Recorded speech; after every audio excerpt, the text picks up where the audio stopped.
मराठा आरक्षण आंदोलनाचे नेते मनोज जरांगे पाटील यांच्या नेतृत्वाखाली झालेल्या आंदोलनादरम्यान मृत्यू झालेल्या पात्र आंदोलकांच्या वारसांना शासनाकडून प्रत्येकी 10 लाख रुपयांची आर्थिक मदत जाहीर करण्यात आली होती। त्यानुसार नांदेड जिल्ह्यातील लोहा तालुक्यातील लोंढे सांगवी, वाका आणि धनज येथील 3 कुटुंबियांना आमदार प्रताप पाटील चिखलीकर यांच्या हस्ते धनादेश सुपूर्द करण्यात आले। यावेळी पीडित कुटुंबांना न्याय मिळवून देण्यासाठी शासनाकडे सातत्याने पाठपुरावा केल्याची माहिती देण्यात आली। हे टोकाचं पाऊल उचलू नये। जरांगे पाटलाच्या लढ्याला मोठ्या प्रमाणावर यश मिळालेलं आहे।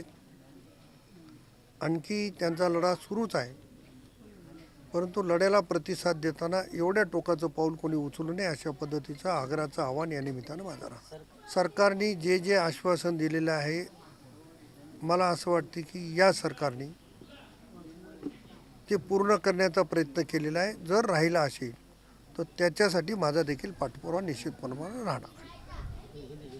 मराठा समाजाने आरक्षणासाठीचा लढा शांततेच्या आणि संयमाच्या मार्गाने सुरू ठेवावा। कोणत्याही तरुणाने टोकाचं पाऊल उचलू नये असं आवाहन आमदार प्रताप पाटील चिखलीकर यांनी केलं।